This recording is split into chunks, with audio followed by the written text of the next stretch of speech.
Bismillahirrahmanirrahim. Assalamualaikum warahmatullahi wabarakatuh.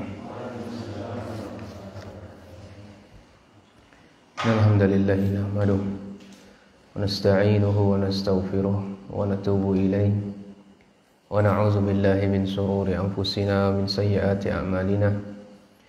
Man yahdihillahu fala mudilla lahu wa man yudlil fala hadiya lahu. Asyhadu an la ilaha illallah wahdahu la syarika lah wa asyhadu anna Muhammadan abduhu wa rasuluh. Wa sallallahu subhanahu wa ta'ala yumunna alaina bi'ilmin nafi' wa amalin salih wa yafaqihna fid din wa aftalana futuhal arifin wa yarzuqna ikhlasa fil aqwali wal a'mali. Allahumma amin. Ikhwan sekalian, hadirin yang saya muliakan, saya banggakan karena Allah Subhanahu wa taala. Alhamdulillah bitaufiqillah subhanahu wa ta'ala, kita kembali melanjutkan kajian rutin kita malam hari ini, hadis Arba'in An-Nawawiyah. Kita masih hadis yang kedua. Ini hadis Jibril alaihi salatu wassalam. Dan kita masih menyisakan poin-poin tentang rukun iman. Ya, kita sudah jelaskan al-iman billah, iman kepada Allah, beriman kepada malaikatnya, kemudian beriman kepada kitab, dan kali ini kita akan bahas tentang al-iman bi rusuli. Ya, al-iman bi rusuli. Ini beriman kepada Rasul. Baiklah sekalian, rahimani wa rahimakumullah. Di sini Syekh tidak menjelaskan begitu dalam tentang rukun iman ini, kaitannya dengan iman kepada Rasul. Beliau menjelaskan ada beberapa poin saja tentang rukun iman ini, beriman kepada Rasul. Yang pertama, beliau menjelaskan kepada kita apa sih hakikat dari beriman kepada Rasul. Itu yang pertama. Ya, kemudian yang kedua, beliau menjelaskan kepada kita kalau jin itu, ya, alam jin, mereka nggak ada Rasul. Ya. Beliau hanya ada pemberi peringatan. Ya, itu poin yang kedua. Kemudian poin yang ketiga, Syekh menjelaskan di sini bahwasanya Rasul itu tugasnya menyampaikan. Rasul itu tugasnya menyampaikan risalah dari Allah. Gak ada kewajiban beliau memaksa orang. Ya, nah, itulah contoh kita, suri tauladan kita. Kita dakwah di masyarakat, ya, kita menyampaikan, ya, yang hak. Gak ada paksaan kepada mereka. Ya, tugas kita menyampaikan sebagaimana, ya, beban ini diberikan kepada Rasul. Makanya tidak ada satupun sejarah yang menjelaskan Rasul memaksa orang masuk Islam. Ya. Ya, ketika kita menyampaikan orang terima, alhamdulillah, ya, dapat onta merah. Tapi ketika kita menyampaikan orang tidak terima, itu karena bukan hak kita. Itu urusannya Allah. Itu hak paten bagi Allah itu.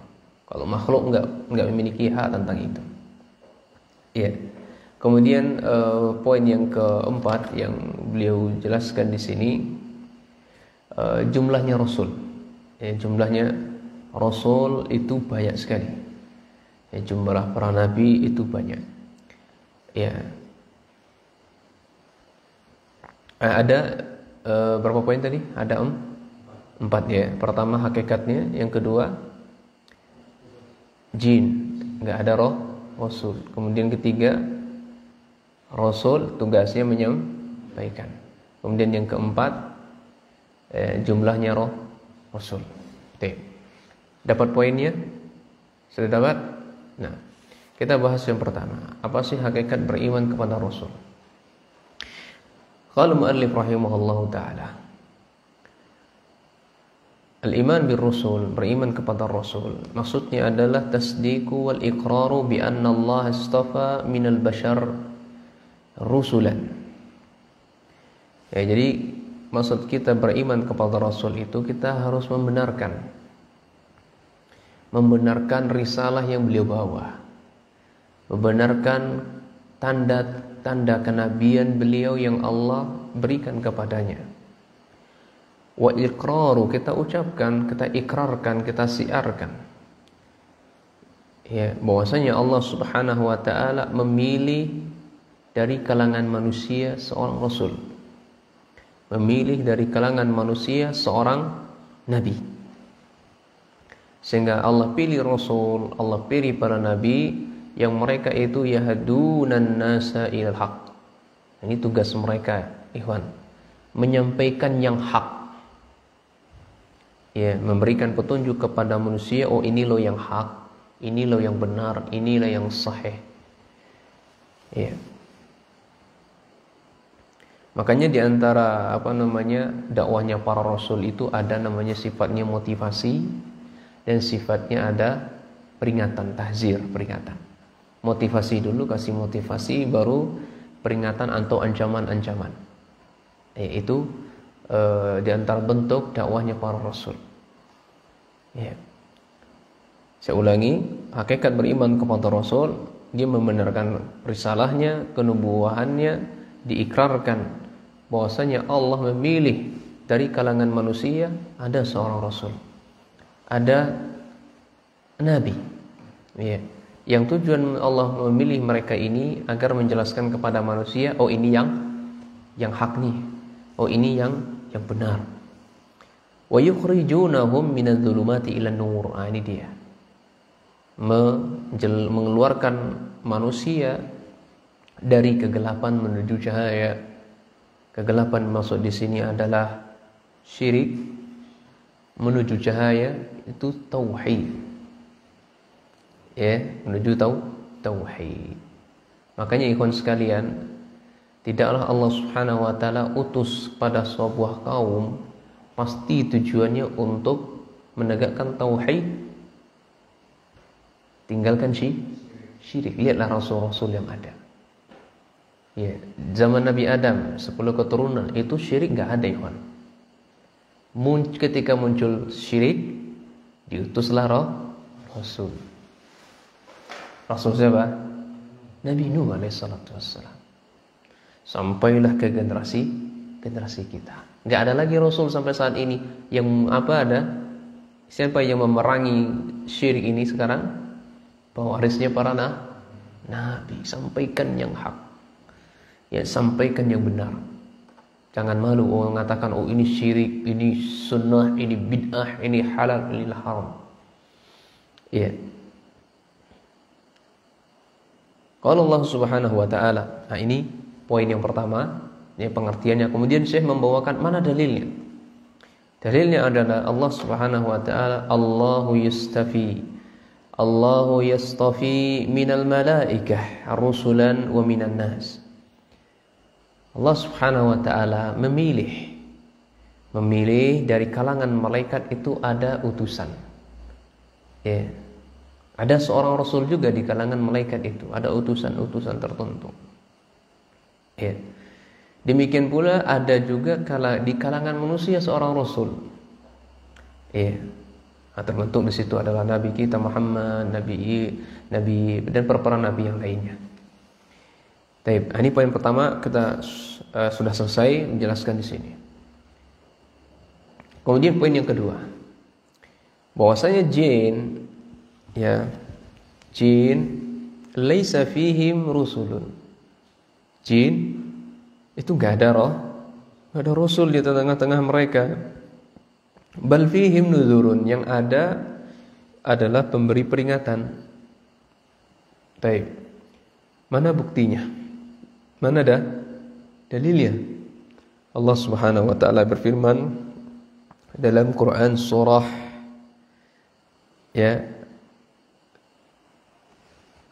Al-Ahqaf ayat 29 sampai 32. Dalilnya adalah wa idh sarafna ilaika nafaran minal jinni yastami'una al-Qur'an falamma hadaru qalu ansitu. Dan ingatlah Ya, ketika kami hadapkan kepadamu wahai Muhammad rombongan minal jin, ya, dari kalangan jin, yastami'una al-Qur'an, mereka mendengarkan Al-Qur'an. Falamma hadaru, tatkala mereka itu hadir, qalu, mereka mengatakan ansitu. Falamma qudiya, tatkala sudah selesai dari majelis, wallau ila qaumihim munzirin, mereka kembali ke kaum-kaum mereka, tugasnya untuk memberi peringatan. Ya. Jadi dalil ini ikhwan, Allah Subhanahu wa taala sedang memberikan penjelasan kepada kita. Dulu Nabi kita alaihi salatu wassalam, beliau berdakwah ke Taif. Beliau berdakwah ke Taif itu terusir ikhwan, terusir dari kampung halaman. Iya, beliau hijrah ke Taif. Namun di Taif penduduknya tidak menerima. Akhirnya beliau dilempari batu. Gigi beliau patah dan berdarah-darah. Ditawarkanlah oleh malaikat, ya Muhammad, gimana nih? Ini gunung saya timpakan kepada penduduk Taif, gimana? Apa jawab Rasulullah SAW? Jangan. Ya, jangan, kata Rasulullah SAW. Iya, Masya Allah ya. Jadi kalau ini suri toladan juga ikhwan, antum dicaci maki, diolok-olok, di rumah diapain, anak kita dikucilkan semacam di dakwah tauhid ini, itu belum seberapa. Rasul kita sudah mengalami. Tapi tidak pernah satupun dari cemoohan, cacian, hinaan yang dilakukan kepada beliau balas yang setimpal, tidak. Justru beliau melakukan yang paling terbaik. Wah, sungguh tergambarlah dari Rasul SAW. Ini budi akhlak yang luar biasa.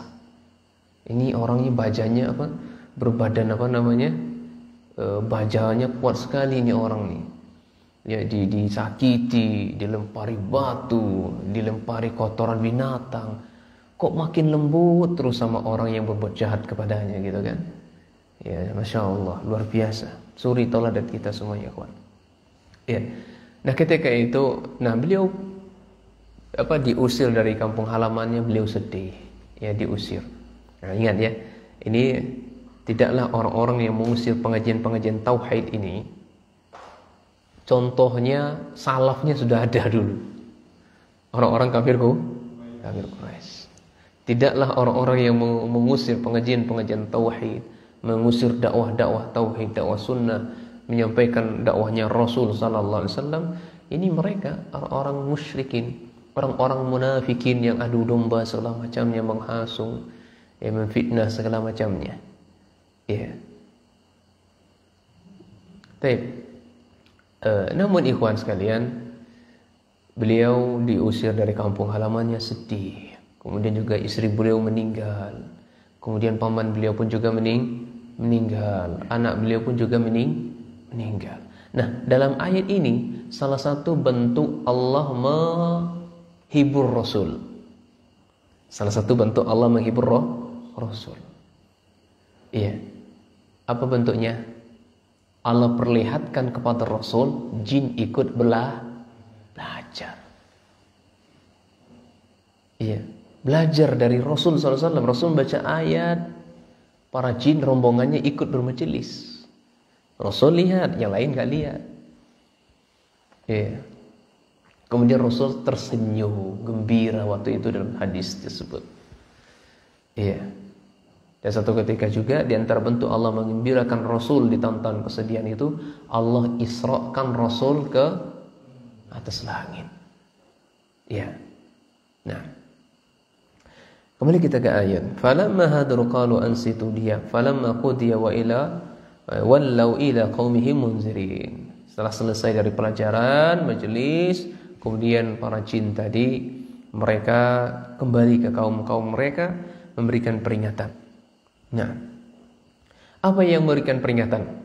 Lihat bagaimana seruannya jin kepada kaum-kaumnya.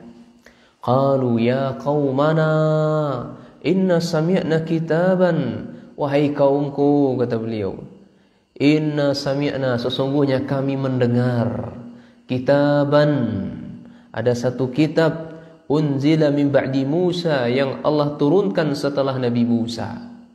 Musaddiqan lima baina yadayhi, yang membenarkan kitab-kitab yang terdahulu.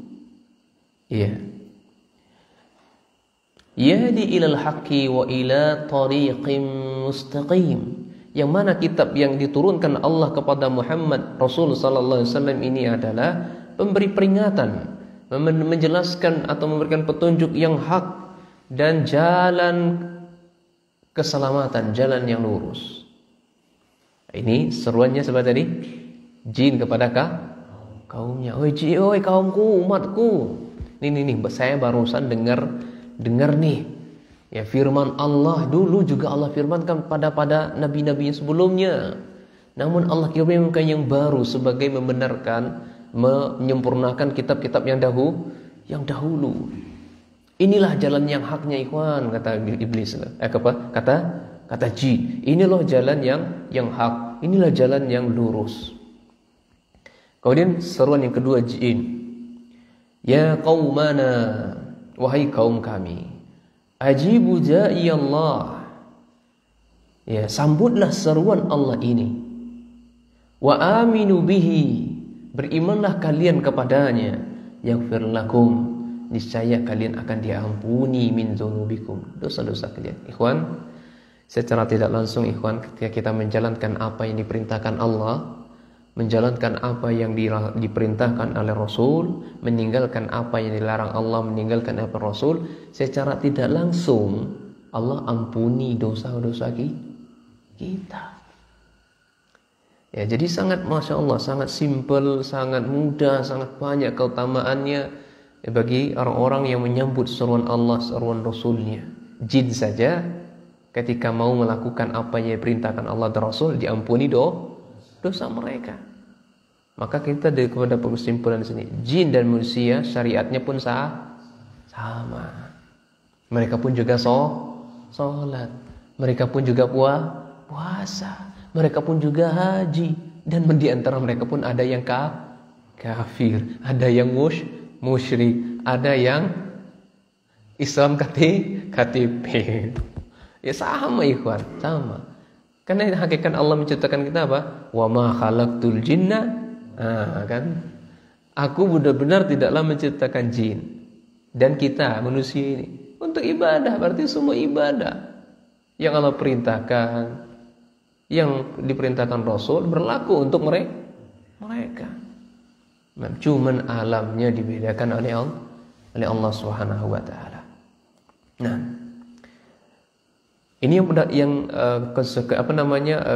keberuntungan yang kita dapatkan pertama ketika melakukan apa yang diperintahkan Rasul. Ya, diampuni dosa kita. Wa yajirkum min azabin alim. Kemudian Allah Subhanahu wa taala ya membebaskan kita dari azab yang keras. Ini yang kedua. Secara tidak langsung Allah ampuni dosa kita ketika kita mau melakukan apa yang diperintahkan Allah. Kemudian yang kedua, Allah bebaskan kita dari apa? Azabnya yang pedih, yang keras itu. Lihat bagaimana resikonya ketika orang gak mau.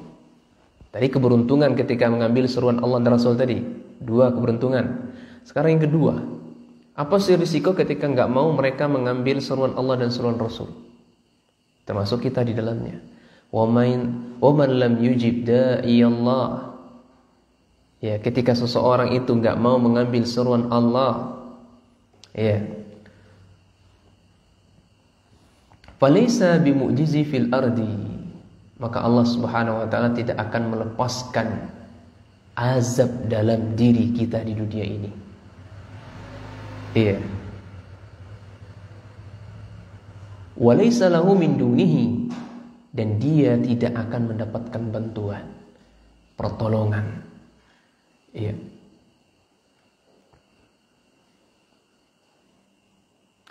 Walaysa lahu min dunihi awliya. Dan dia tidak memiliki pertolongan atau pelindung sama sekali. Ya, dia tidak memiliki wali atau pelindung sama sekali dalam diri mereka. Ulaika fi dhalalim mubin, dan orang inilah benar-benar tersesat dalam keadaan yang sangat jauh. Ya, benar-benar tersesat dia. Ya, kita ulangi, keberuntungan yang didapati oleh orang yang taat kepada Allah dan Rasul, meninggalkan apa yang dilarang oleh Allah dan Rasul, dosanya diampuni. Kedua, dibebaskan dari azab Allah. Kebalikannya, ketika orang gak mau mengambil seruan Allah dan Rasulnya, ya, Allah akan tidak bebaskan dalam dirinya azab, dan dia tidak akan mendapatkan perlindungan sama sekali. Gak ada orang yang membantu dia sama sekali. Dan inilah orang-orang yang sangat jauh tersesat. Falam yazkuru rusulan minhum. Ya, jadi jin itu sama sekali tidak disebutkan rasulnya. Memang tidak ada rasulnya. Wala kutuban unzilat alaihim, dan sama sekali pada jin gak ada Al-Quran diturunkan. Gak ada kitab mereka. Kitab mereka apa yang kita miliki. Kita pedoman kita Al-Quran. Orang muslim, ya, muslim dari kalangan jin juga pedomannya Al-Quran dan sunnah yang sahihah. Ya. Pelaku bid'ah pun juga ada, ikhwan. Mereka pelaku bid'ah pun juga ada. Wa inna ma dzakaru kitabain munzalain ala Musa wa Muhammad alaihima as-salatu wassalam. Hanya saja disebutkan dua kitab yang diturunkan kepada Musa dan Muhammad alaihi salatu wassalam. Walam ya'ti zikrul Injil, dan tidak disebutkan, ya, tidak datang penyebutannya kitab Injil. Ma'a annahu munazzalu min ba'di Musa, disertai atau bersamaan diturunkan, ya, dari setelah Musa. Wa dzalika anna katsiran min ahkam allati fil Injil qad ja'at fit Taurat. Demikian, ya, bahwasanya katsiran minal ahkam, banyak hukum-hukum, ya, yang terdapat dalam Injil, qad ja'at fit Taurat, ya, terdapat dalam Taurat. Jadi hukum-hukum yang ada dalam Injil itu terdapat pula dalam Taurat. Qala Ibnu Katsir fi tafsirihi hazil ayah, dalam ayat surah Al-Ahqaf yang kita baca tadi, walam yadhkuru Isa, tidak disebutkan tentang Isa. Ya, yang disebutkan hanya apa? Musa. Ya. Musa diturunkan oleh apa? Kitab Taurat. Kenapa tidak disebutkan Isa? Lianna Isa unzila alaihi Injil. Ya, diturunkan kepadanya kitab Injil. Fihi mawa'idhu wa tarqiqatu wa qalilun min at-tahlil wa tahrim. Nah, dalam kitab Injil itu, ikhwan, itu isinya itu tazkiyatun nufus. Ya, kitab Injil itu isinya adalah pelembut hati, mengobati hati-hati yang sakit, hati-hati yang mati, hati-hati yang rusak, ya, hati yang hidup. Ini pelembut hati, isinya kitab Injil itu. Ya. Adapun masalah halal dan haram dalam kitab Injil nggak disebutkan. Ya. Makanya mereka itu nggak ada namanya babi itu halal, nggak ada babi itu haram. Karena dalam kitab Injil nggak ada masalah halal dan haram. Yang ada apa? Isinya apa? Pelembut hati saja. Ya. Wa huwa fi haqiqati kal mutammim li syariati Taurat. Ya. Nah, kenapa itu Injil dimasukkan ke dalam kitab Taurat? Ya. Ada masuk kitab Taurat di dalamnya, digabung, ikhwan. Jadi Injil itu sebagai penyempurna Taurat. Dalam Taurat itu ada hukum halal dan haram. Kemudian kitab Injil masalah hati. Nah, itu digabungkan. Makanya sandarannya kepada Taurat. Nah, disandarkan fal umdatu huwa Taurat. Sandarannya adalah kitab Taurat. Jadi enggak perlu disebutkan Injil. Cukup Taurat saja disebutkan di sini karena sudah termasuk. Injil, saya ulangi, Injil itu hanya pelembut hati. Masalah halal enggak, haram enggak ada. Adanya di kitab Taurat. Iya, maka cukup penyebutannya Taurat saja sudah mewakili Injil. Itu maksudnya. Ya.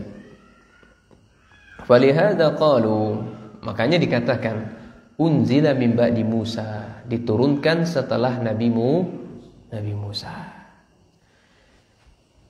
Ini poin yang kedua, ya. Yang kedua, jin itu tidak ada rasul. Poin yang ketiga. Poin yang ketiga tentang apa tadi? Tugasnya rasul itu menyampaikan. Ar-rusulu hum mukallafuna bi iblaghi syara'i unzila alaihim. Ya, jadi rasul itu, ikhwan, kata beliau di sini, mereka diberikan beban, berikan tugas oleh Allah menyampaikan syariat yang Allah turunkan kepada mereka. Ya. Rasul diberikan tugas, diberikan visi dan misi menyampaikan syariat yang Allah turunkan kepada mereka. Mana dalilnya? Di sini saya membawakan dalil Quran surah Al-Hadid ayat 25. Laqad arsalna rusulan bil bayyinati wa anzalna ma'ahum kitab wal mizan. Dan sungguh, kata Allah, benar-benar kami mengutus utusan, ya, bil bayyinat, dengan keterangan yang jelas, wa anzalna ma'ahum kitab, dan kami turunkan bersamaan kepada mereka sebuah kitab, wal mizan, dan timbangan, ya, dan timbangan. Jadi maksudnya keadilan, ya, maksudnya adalah keadilan. Benar-benar kami mengutus seorang rasul. Rasul ini memberikan penjelasan, memberikan petunjuk. Nah, untuk menjelaskan petunjuknya ini sehingga Allah turunkan Al-Quran, Allah turunkan kitab kepada mereka, Allah turunkan suhuf kepada nabi-nabi, dan keadilan. Ya. Wal kitabu ismun jinsi yuradu bihil kutub. Ya. Kitab itu isim jenis. Ya, kitab isim jenis yang masukkan di sini adalah kitab-kitab. Ya. Dalam ayat itu disebutkan kitab. Maksudnya kitab itu isim jenis yang maksudnya adalah kutub-kutub. Ya, kitab-kitab yang Allah turunkan kepada para nabi-nabi. Taib. Sudah azan. Kita azan sebagaimana biasa. Nanti habis salat Isya kita akan lanjutkan bismillah. Subhanakallahumma bihamdika asyhadu an la ilaha illa anta astaghfiruka wa atubu ilaik.